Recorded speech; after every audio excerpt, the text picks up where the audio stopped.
Today, I was at the Cyber Risk Alliance, the official cybersecurity summit in Tampa, Florida. Great event today, local regional event that they host. Lots of cybersecurity people there, all on stage. JD Miller did a great job of hosting. Really, really great event. It's great to go to these regional events and kind of feel the locals there. I had 4 great conversations today. Mark Hardy, great conversation with Mark, fellow podcaster, former military person, has a great podcast now, talks about security.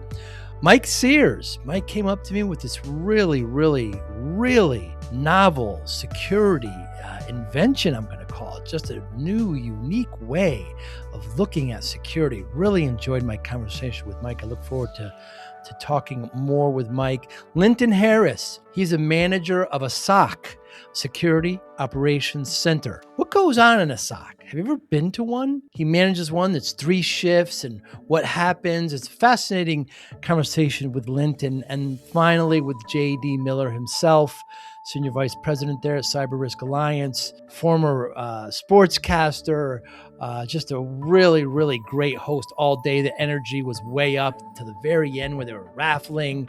I mean, really great energy from JD. We talk a lot about the event itself, and he's a golfer, and about sports, and about a few other things we talked about. It was a great conversation. I look forward to working with JD in the future. Thanks so much for watching and listening. Hi, I'm Joey Pinz, and here's my 45-second introduction. After starting my business in the 90s, I started developing poor habits of eating in my diet because I was working way too much. Before you know it, I found myself 340 pounds. The doctor told me if I don't lose the weight, I'm not going to see my daughter graduate. Took the next 7 months, lost 130 pounds. People think there's some secret. Ask me, how'd you lose that weight? Like there's some secret. There is no secret. How'd I lose the weight? Just one word, discipline. I've had other successes in life, and I attribute them all to discipline. Now, I'm not the king of discipline, but I believe that it can help all of us. Friends, colleagues convinced me to start a podcast. The podcast mission, how do we better ourselves and society? I talk to interesting people in health, fitness, sport, wellness, business, technology, science, art, and culture. And I eventually ask them how discipline plays a role in their life. Podcast vision, growth through learning from others.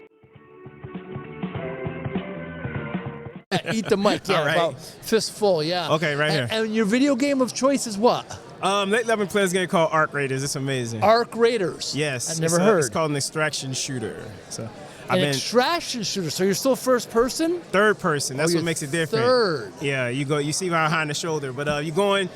It's apocalyptic world. You're going in, you're raiding, pulling stuff, running back. I've been addicted since I bought it. In this fast-paced MSP landscape, how do you stay ahead? Introducing MSPinfluencer.com, your ultimate hub for MSP news, insights, and community connection, powered by Forza Dash. More than 75,000 MSPs subscribe to our MSP Influencer Pulse weekly newsletter, staying informed and ahead of industry trends. Tune in to emerging podcasts from Joey Pinz and leading MSP voices, offering essential tips, powerful insights, and success stories. Explore our multi-authored blogs, crafted specifically for MSP leaders, delivering fresh perspectives and actionable strategies. Celebrate excellence with the industry-leading Forza MSP Influencer Awards, recognizing innovation, leadership, and impact in the MSP community. Join thousands of MSP professionals who trust MSPinfluencer.com to grow their business and expand their networks. MSPinfluencer.com, where today's MSP leaders connect, collaborate, and conquer, all powered by the Forza Dash platform, helping MSP vendors work effectively with MSPs and helping MSPs grow. So, wow. I'm afraid to play these things, Linton, because I'm afraid the night will pass and it'll be sunrise. My girlfriend is upset with me. I have a new girlfriend now, so. But it's better me home than out in the street, so. Yeah. You're going to have to make a choice? No. Okay. She's happy I'm home and not out drinking with the guys and stuff. I see. So. I'm in between the video games and her. Oh, no. There's no choice there. I get an hour or two, then I got to get off and spend quality time. Yeah. And how did you get involved with tech? So I love telling this story. So I was in high school. It was my junior year. And, classmates talk, and I was talking to this girl, not my girlfriend, just a woman, and she was like, what are you doing after school? And I was like, I don't know, I like to cook. Maybe I'll go to school for that. And she was like, have you ever worked in a restaurant? And I was like, no. And she's like, you might want to look into that before you spend thousands of dollars going to school, because Orlando has a culinary arts school. I'll go there and, I don't know, be a chef. I'm just, I'm throwing stuff at the wall. So she said that, and that was like, in life you get some aha moments, and that was an aha moment for me. So my senior year, I got all my prereqs out the way, and it was Computer 1, and there was this thing called Windows 95. Whoa. And the internet I kept hearing about. So I took Computer 1, Computer 2, Computer 3, and then I had like PE. And then I had an English class. That was like my senior year. Wow. So I did all my prereqs. So I was like, okay, so I started playing around with the internet, going to these sites. I'm like, this is cool. I'm like, this isn't going anywhere. I might go to school for this. So I went to school, got my associate's degree in computer networking. I thought I was going to be a CCIE, Cisco. Did that for a while, got Helpdesk. So my first real job was AOL. Huh. So I'm dating myself. I look young, but I'm older than I look. You were AOL support? Yes. So you called, I helped you put the CD in, reinstall. You're kidding me. You were one of password. those? Yeah, I was one of those. I did that for 2 years. After I finished my associate's degree, then I went to Dell technical support. So servers, RAID arrays, stuff like that. Whoa. Big difference. Yeah, big difference. Did you have to go to Austin? No, we had a call center here. We had a company here that got a contract. So I was in the same building. I just moved to a different team. Huh. Did that for 2 years, and then I started slowly making my climb. So I've had various positions. I've done, like I said, help desk, sysadmin, network admin, desktop support, PC refresh, and then I did network admin for about 5 years. I thought I was going to be a CCIE, which is like the top level networking guy, but I met a guy, and this guy could subnet in his sleep. He could remember IP addresses, and that was not me. Wow. So, and I tell people what made me pivot to security was the target breach. At the time, now that's like a target breach happened every day. Yeah. But at the time, that was like the biggest thing that happened in security. I was like, man, these guys need some help, and this is crazy. So I pivoted from security after the target breach, and I've been doing security ever since. Going back to AOL support, I mean, I remember those days. You may have had to actually teach mouse skills. Oh yeah, you had is the PC on? Right. Are you moving the mouse? Like, you had to get creative, and that's why I tell people Helpdesk is the greatest place to start in cyber, because not only does it teach you customer service, it teaches you troubleshooting skills.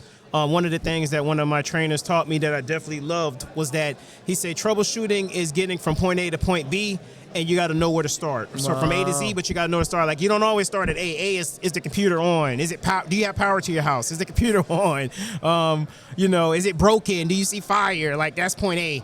Point Z might be, hey, can you get to the internet? Or if you are getting to the internet, can you reach sites and stuff like that? So, somebody calls in and like, my computer's not working. You got to figure out where to start. Am I going to start EFG, HI? Right. I'm not going to start is your house on fire, is the computer working, because you said it's not working, but you never know. So sometimes you have to revert back. So I learned a lot. You learn patience, you learn time management, SLAs, metrics, because we used to do shift bids. So if you had great stats, you got the good shift, Monday to Friday, 8 to 5, 4/10s, no weekends. But if you had bad shifts, overnight, weekends,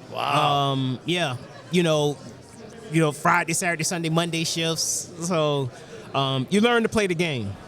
I did a little support back then too, and I'll never forget, there was 2 incidences that I'll never forget, Linton. And one was, how come the foot pedal isn't working? So they got the mouse and put it on the floor. Oh my God. Imagine, and then, I had a similar thing. Like, I was like, right click. What's a right click? The right button on the mouse. Like, oh, so yeah, you become a psychiatrist, you become an educator, you become a lot. And the other one was, I love the coffee holder. So yes, the CD tray coming out, and they put their. I dealt with that. Yeah, you tell them to put the CD in. Oh yeah, they'll put it right side up. Yeah, that. The code's not working. Have you used this one before? Yes. Okay, we need to get you another CD. You need to mail one, or they go to their junk pile, grab it, because they used to send those things like crazy to people's houses. So it was a wild time. It was a wild time. And eventually AOL got bought by Yahoo, I believe. Yeah, they bought it for a lot of money, and then Google tried to buy Yahoo. They didn't sell twice, and then now Yahoo is a joke. And they never got acquired, Yahoo. No, they're just bleeding money now. And people still use their Yahoo email address. I'm like, why? Whoa. Yeah. I can't remember the last time I've been there. So now you're a SOC manager. Yeah. So SOC stands for Security Operations Center Manager. Security operations incorporates a lot of things. It can be your endpoint, which is like your antivirus. It can be your identity access, which is your user accounts and passwords. Two-factor authentication is making sure that you're proving who you are. It can be your email gateway. This is controlling the email that allows things in and out. It also has vulnerability management, so that's making sure that you're scanning your environments to make sure that they're patched and they have the proper things in place, settings and things of that nature. So all of that incorporates the security operation. It just depends on what you're responsible for, and then who you report to, and things of that nature. So it can be all of those things: governance, risk, and compliance, which is making sure you're doing what you're supposed to do. So it can incorporate all of that. It can be a small portion of that. It just depends on what you're doing for your company and what they need.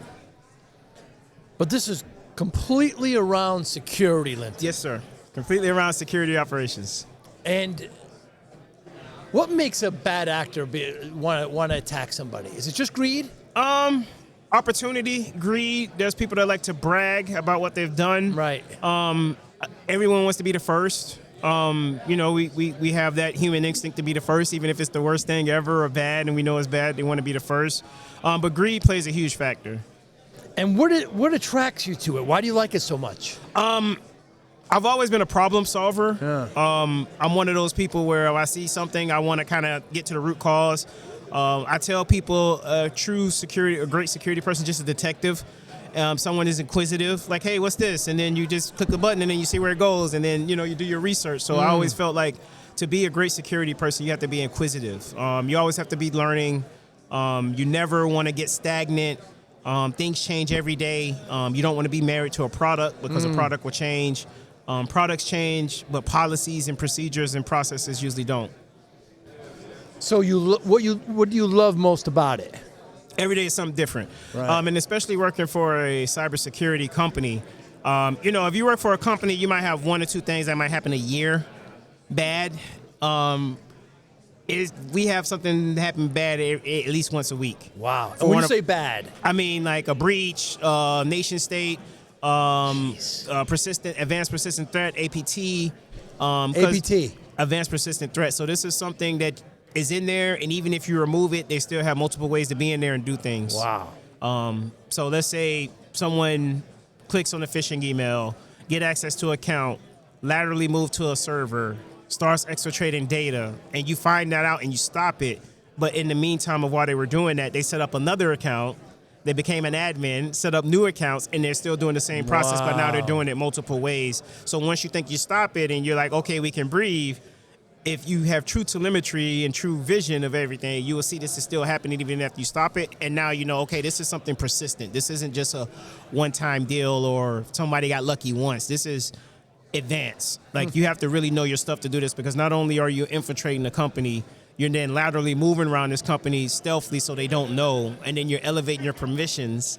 So you go from being a regular user who can just look to now not able to create accounts, exfiltrate data, install malware or software, because the first thing you want to do is surveillance. They'll get in and just sit around and look for weeks and learn everything. They'll map out your whole network better than you will, because that's one of the weakest points in security. They call it CMDB, Configuration Database Management. So you want to have a list of everything you own, who's responsible, who has access. But as we know, that's a lot of work, takes a lot of time. And if you don't have the budget or a team or somebody that's ultimately responsible for that, it always goes to the wayside. Those are out of date. You don't have the right system to manage something like that. So those are some of the issues you deal with in cybersecurity. So you love it because there's something different every day. What do you hate about it? Having a voice, but not having a voice. I feel like, most CISOs are not directly to the CEO or the board anymore. They're going through a chief technology officer, a chief information officer. So now you have to have a liaison, somebody speak for you. And I tell people, chief technology officers are focused on uptime. They want to make sure that everything is up and working, because that's how they get their bonus. Chief information officers are making sure that data is private, that no one has access to it and see it. Or even if it leaves, it was encrypted and they don't have the key, so they can never see it. So that's two different. And security is more focused on protecting the company in general. So you have three similar goals, but conflicts because the priority. Because if I'm the chief technology officer and I come to you as a CISO and I want to unschedule downtime, that's going to affect my bonus because I'm not hitting my 5999 uptime. Right. Now, if it's a scheduled time, that doesn't count against it and they still keep it. But let's say right now, some crazy vulnerability happened right now, and I'm like, we have to patch today, right now. That's downtime. That's customers affected. Right. They'll be like, no, we can't do that. Why? Because that affects my bonus. That'll affect the company. We got to make sure we're up.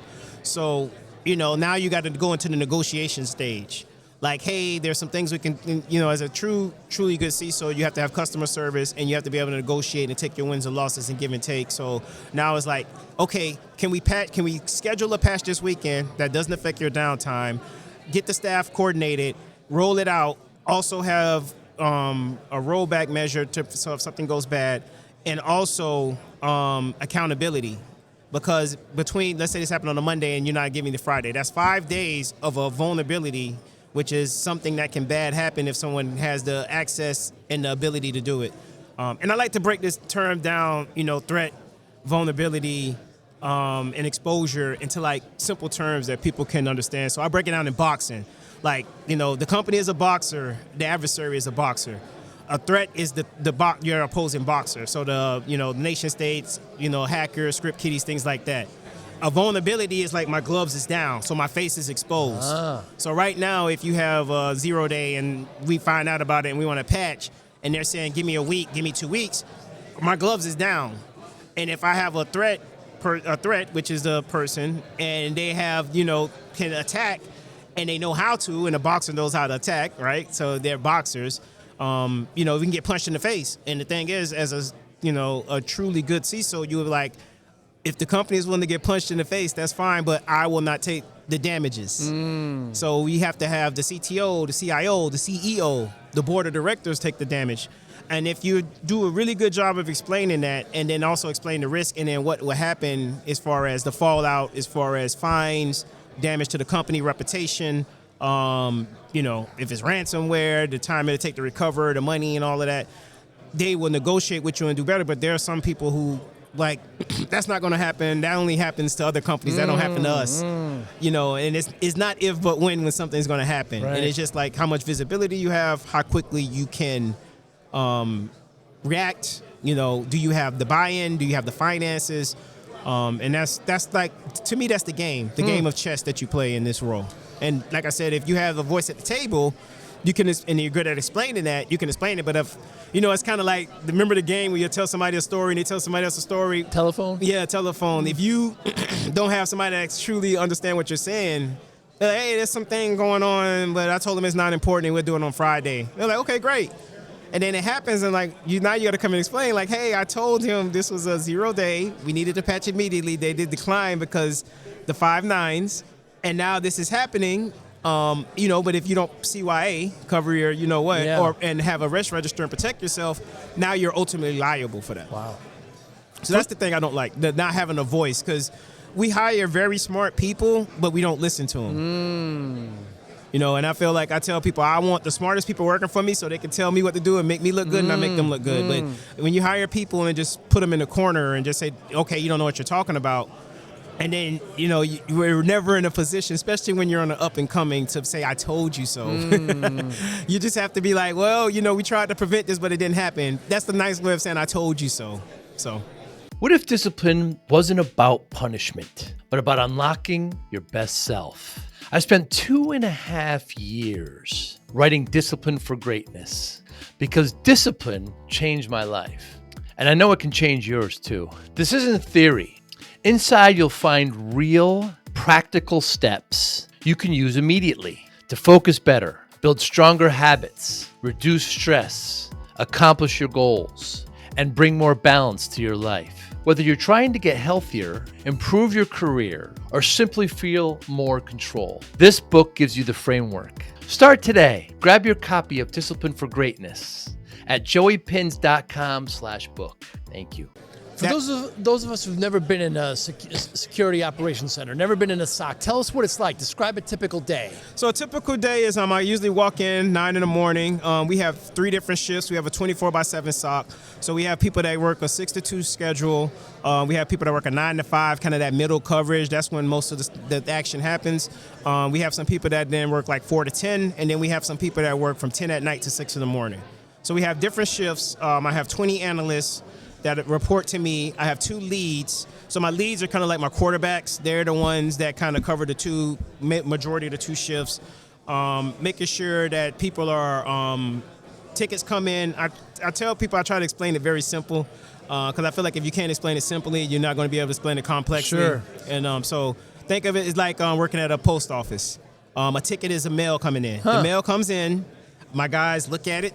There's some mail that's priority mail, some mail that you pay extra to get there quicker. There's some mail that's critical, or you want to get. So those take priority. We have what's called service layer agreements, or SLAs. Our customers expect criticals to be handled in 4 hours, highs to be handled in 6 hours, mediums in half a day, lows in a day. So we adhere to that, because if we adhere to that, then we make our bonuses, or we keep them as a customer. But if we break SLA, let's say we get a critical and it takes a day, and it's supposed to take us 4 hours, that's really bad. And then we have to explain why. And usually we can do that, but that's like, we don't want that to happen. Of course. So my leads make sure that we stay within SLA. Tickets come in just like the post office every day. My guys triage it. They look at the date. They look at who it belongs to. They look at what it is.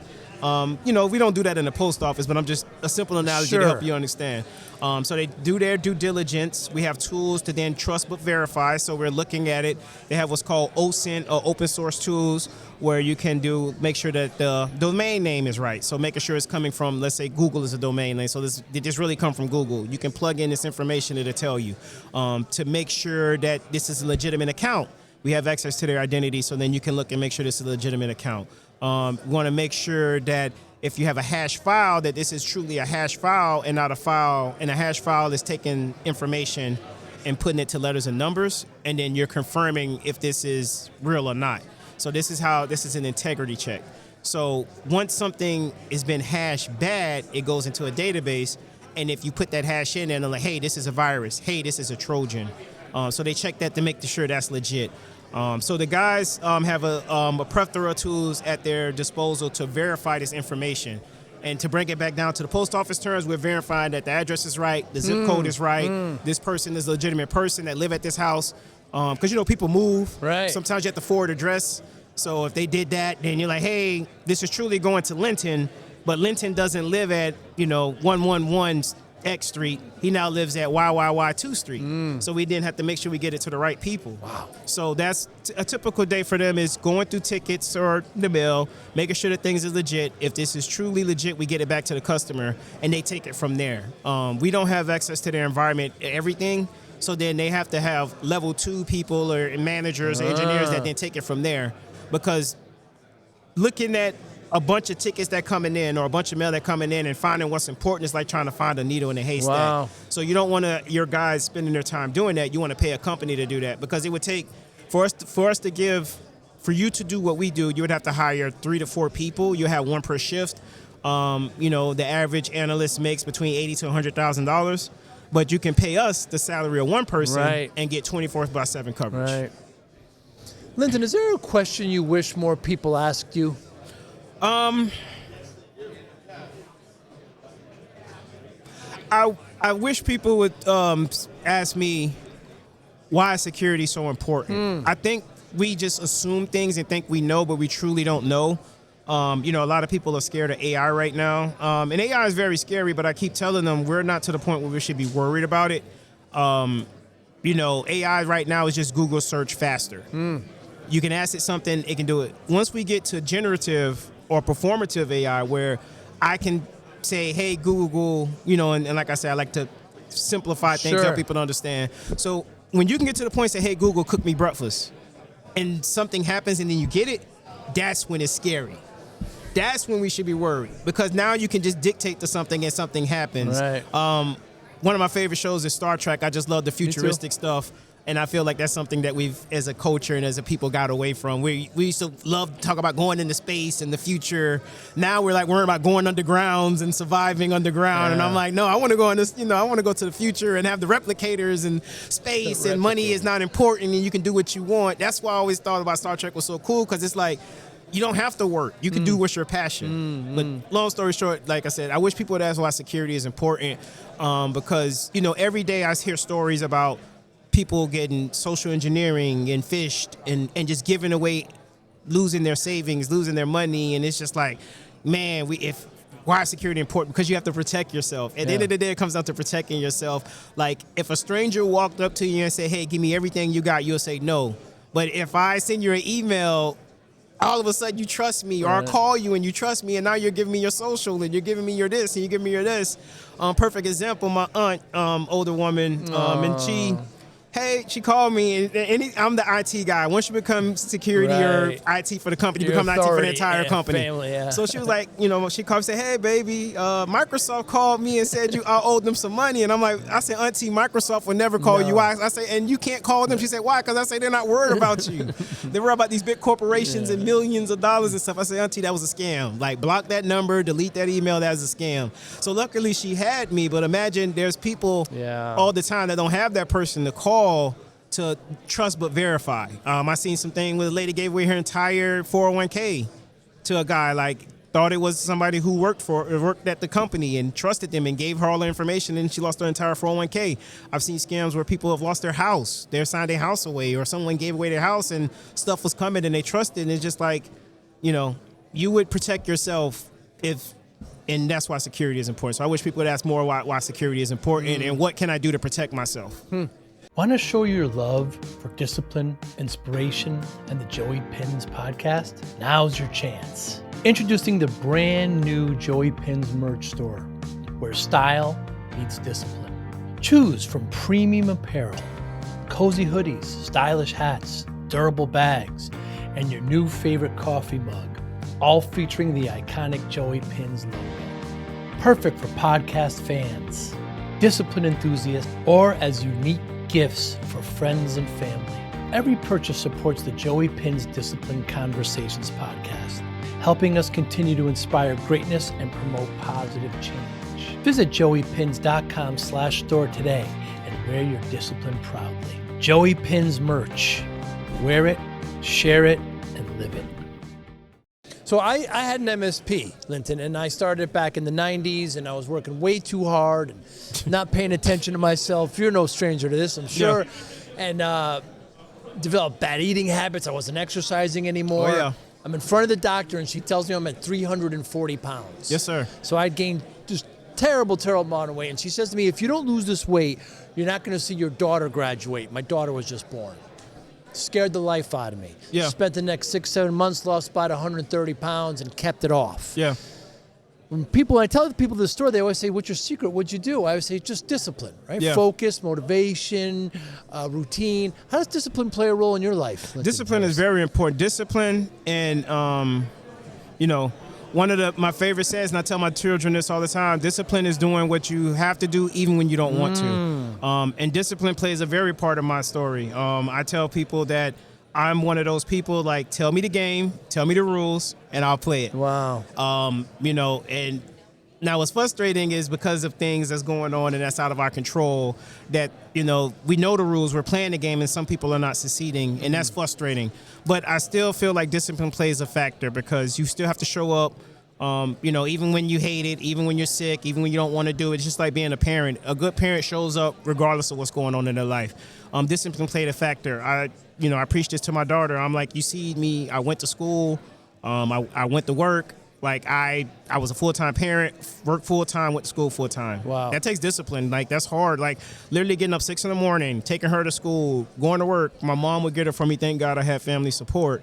And then going to school, going to work in the morning, get off of work, go to school, come home, pick her up, help her with homework, cook dinner, and then go to bed and do it again for 2 years. Like, and I told her, I said, you seen the struggle. You seen me do this, but I did that so now that I can afford my home. I can drive a nice vehicle. I have a retirement account that I'm paying into, and insurance and all that adult fun stuff that's not important when you're in your 20s, but definitely become important in your 30s and 40s and beyond. So discipline plays a huge factor. And I tell people, like, set a goal, set a time, and knock it out. One of the toughest tests I took was the CISSP. It's the top security cert in the world. I'm very proud of that cert. I'm not ashamed to say it took me 3 tries to get it. Wow. I tell people that for every person that passed it, 7 or 8 did not. It's $800. It's not, a little bit of money. And I had to have discipline to pass that test. And I tell anybody, I'm like, if you're going to pass this test, you're going to have to eat it. You're going to have to sleep it. Every day you're going to have to study. Every day you're going to have to listen to tests, take pre-tests. You got to have the discipline. I said anyone can pass this test, but if you don't have the discipline or you don't take it seriously, you're just giving them $800. So you got to have discipline in whatever you do, and that's huge. Discipline is huge. Linton, is there something you believed in foundationally, steadily, 10 years ago that you no longer believe now? I talk about this all the time. I really feel like cyber, IT, whatever you want to call it, is a pendulum. And I really feel like we have to get off this pendulum. Let me give you a perfect example. When computers first started, they were huge mainframes. Colleges and the military were using it, communicating back and forth to each other. People decided that, hey, we're going to, share this and get it all out, and it's going to be the next big thing. Computers got smaller, and they went from being mainframes in these colleges and military bases to computers, desktops in our houses, servers, and data centers. So we transferred from mainframes to servers. That was a big shift. If you think of a mainframe is just a bunch of computers holding stuff, a.k.a. the cloud. It's just a bunch of the data center with a bunch of stuff holding stuff, and it's there, and then we moved it in-house to our houses. So now everything you needed was in your house right here. Of course, you needed an internet connection. And then, you did what you needed to do. And then all of a sudden, this new miraculous thing called the cloud came out. And all of a sudden, now we're putting all of our stuff back in these huge mainframes, these huge computers in the cloud, and not being in front of us in our computers or in our work no more. And then all of a sudden, now things are coming back down again. So I feel like we keep going through this pendulum of in the cloud, on-prem, in the cloud, on-prem. And then also another thing, outsourcing. Outsourcing is just another pendulum. It's like, hey, we're going to bring everything in. I want to be able to walk up to a guy, ask what's going on, fix it. Oh, this is too expensive. Let's send it overseas to somebody else. Oh, man, nobody likes talking to them. This isn't working, or they don't understand, or I can't talk to somebody and there's a delay because of the 24/7 thing. Let's bring it back in. And it's like every couple of years, this pendulum keeps swinging, and I just feel like fascinating. I really wish that we would just get to the point where we realize that, I think the cloud is needed. It's never going nowhere. We need those places to store things. Storage is dirt cheap, so I get that. But your pertinent, important data should be protected at home. You would never take your child and put it, we let people watch them, but we protect them at home. I feel our data, important data, things that's critical, anything that's patented, stuff like that should be in-house and protected. There's a reason the Coca-Cola formula is not in the cloud or at Indian data. It's somewhere protected. There's 3 people who got a key and 2 of them have to die or something, and even then you will never get it. Because if they lose that, they lose their fortune. Right. So it's protected. Like I said, there's a pendulum back and forth. And there are people, no disrespect to them, because, the reason no one hates a billionaire because one day we think we're going to be that, or if we had that, we wouldn't want nobody hating on us. But there's people like Oracle and Microsoft that makes a ton of money off of it, because when we switch, we pay them to move and migrate. When we bring it back, we pay them to do it. So they're making a lot of money. And I'm not hating, I get it, business is business, but I'm just tired of the pendulum swing. And as you be in the game longer and longer, you keep seeing it. And it's like, man, this sounds really familiar. So when the older gentlemen, the .NET, the 3.5 guys, they're like, oh, I've been there, done that, seen that. And you're like, you don't know what you're talking about. And then all of a sudden it's like, whoa, he's right. They were right. We tried this before. It doesn't work. And everyone thinks there's something new and different. Nothing new under the sun. There is nothing new under the sun. All these companies are trying to do the same thing, come up with a product, get you paying monthly. It used to be pay once and you're good. Now again, you pay monthly, offer you a service, and hope that nobody has a better service or you leave them, and that's all it is. Linton, I thank you so much for your time. Anybody wants to get in touch with you, what's the best way? I am a LinkedIn junkie. I live on LinkedIn. I'm on LinkedIn every day. I connect with anybody. I don't have lion, but I connect with anybody. If you send me a request, if you send me a message, I will, in a reasonable time, I will talk to you. I'm a big advocate for security. Anybody has a CISSP, I try to congratulate them because I think that's very big. I remember the moment I got that. It's up there with having my children and getting my degree. So anybody get their CISSP, I always tell them, welcome to the club, congratulations. But if you go to Linton Harris on LinkedIn, you'll see that smile, you'll see me, thousands of followers. You can always connect with me there. Email linton.harris@gmail. I'm very, and like I said, I give back. So anybody need help, I definitely give you some advice. I can't promise you anything crazy, but I can at least, talk to you, give you the jewels, keep you motivated, because that's a very big part. I mentor people. I do speaking engagements, and I always give back because somebody helped me. Linton, thank you so much for your time. Thank you. I appreciate it. Really appreciate it. Yes, sir.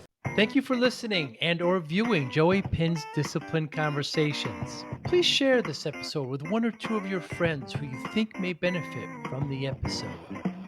Our website, www.joeypinz.com. There you'll find lots of resources and you could join our mailing list. Please follow us on all our social media, Instagram, Twitter, and Facebook. Podcast information, the video version of our podcast is on YouTube. Please subscribe. Audio is on all major podcasting platforms. Please follow them. And if you like it, please consider giving 5-star rating. Would really appreciate that. Thank you again for listening or watching Joey Pinz Discipline Conversations.